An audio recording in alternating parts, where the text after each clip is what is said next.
Aizue, zuek entzun alduzue hau. Konpletiboa.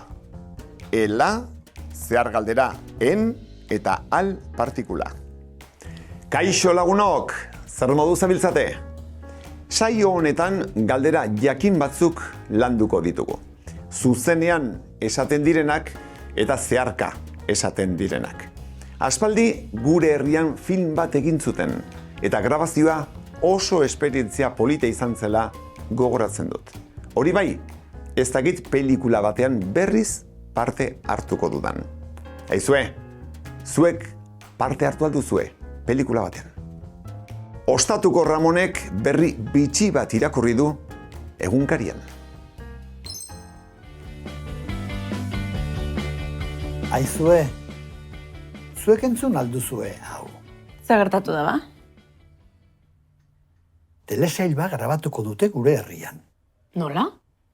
Bai. Ingalaterran arrakasta handia duen telesaila da, eta denboraldi berriko atalak gure herrian grabatuko dituzte. Bai edo ez erako galderak egiteko, batzuetan al partikula erabiltzen dugu.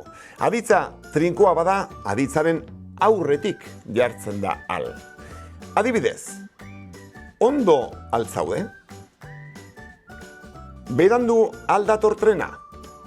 Beste adibide hauetan, aditza konposatua denean, al partikula, aditz nagusia eta aditz laguntzailearen artean jartzen da.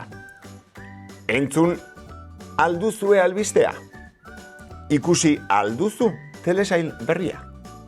Al partikula erabiltzen dugunean, estilo zuzena erabiltzen dugu. Baina, hitz egiten dugunean, beti ez dugu estilo zuzena erabiltzen. Zehar estiloan esaten ditugu gauzak askotan.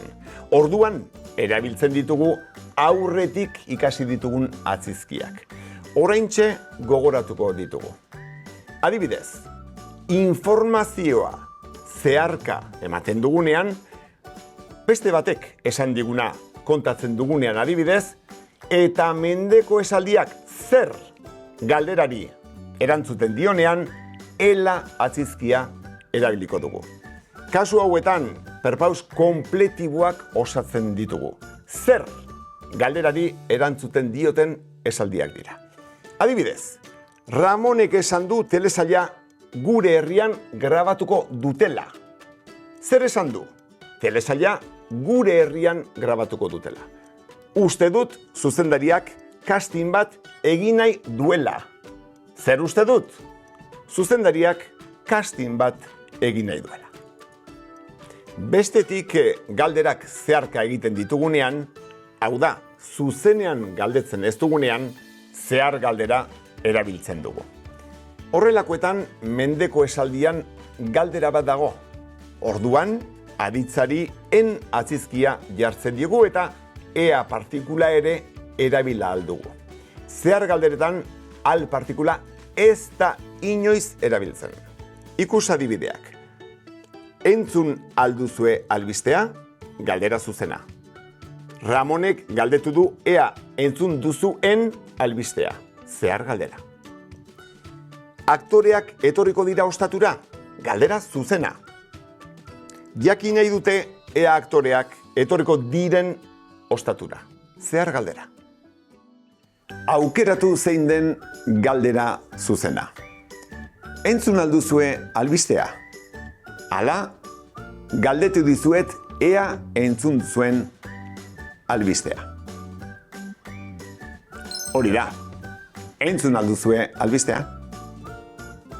Jarri atzizki egokia, la edoen, eta beharrezkoa bada aditza aldatu.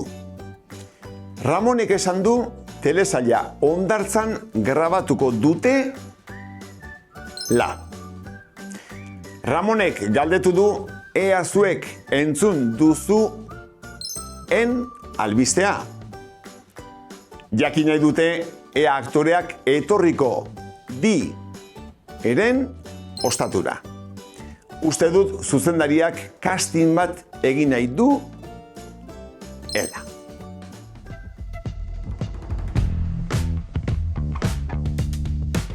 Al partikula galderak egiteko aditz trinkoekin.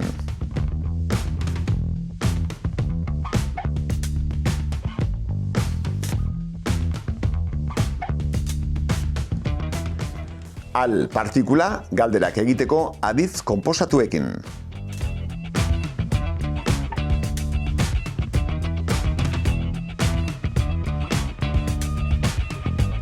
Jasotako informazioa kontatzeko edo zeharka emateko.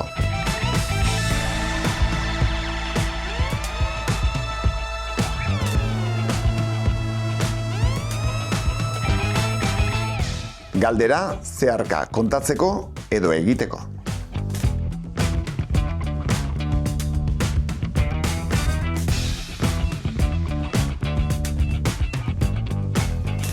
Ondo segi!